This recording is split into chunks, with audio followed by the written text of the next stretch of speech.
Having gone slowly, we feel that the change has become more sustainable and embedded.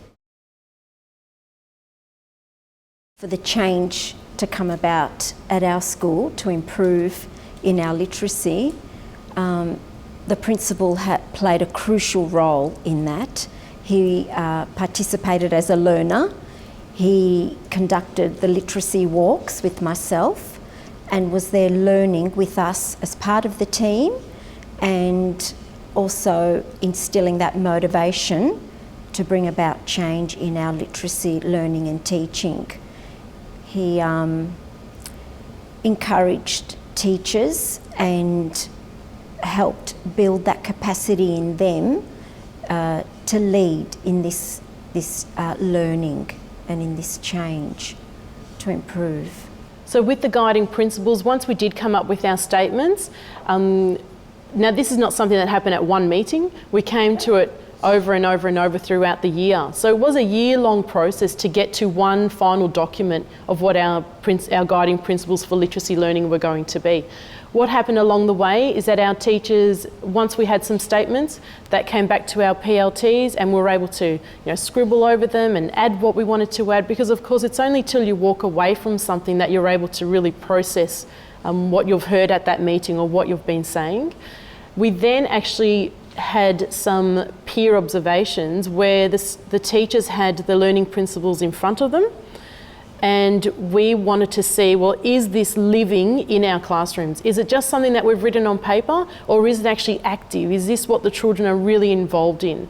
So each team was involved in that. It was a whole day PD. Basically the morning was spent doing literacy walk. Then we came back and had a PLT, and we really cross-checked our guiding principles. Were we happy with these? Is this what we were doing? Is this what was active in our school? And then we had some planning time.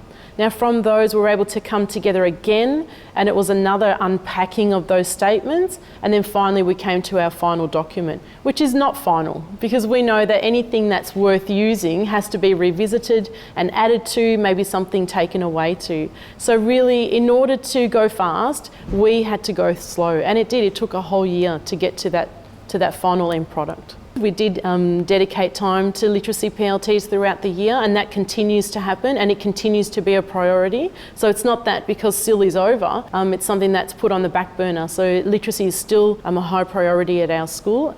Our data was suggesting that our children could read, but not necessarily reading for meaning.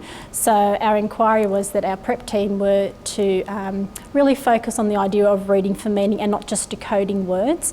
So when we looked at our data, in particular our running records, the teachers were doing their running records on a regular basis, but not necessarily spending that time to analyse them. So time was put into really analysing the running records in different contexts, and I think it was more about having that professional dialogue and conversation with each other as well, and looking at the child as a reader as opposed to the text level. With our reading recovery teacher, we unpacked our running records both in various contexts, in a planning context as well as in PLTs. So we looked at the different conventions and ensured that we did have shared understandings around what the marks were and the purpose behind those marks.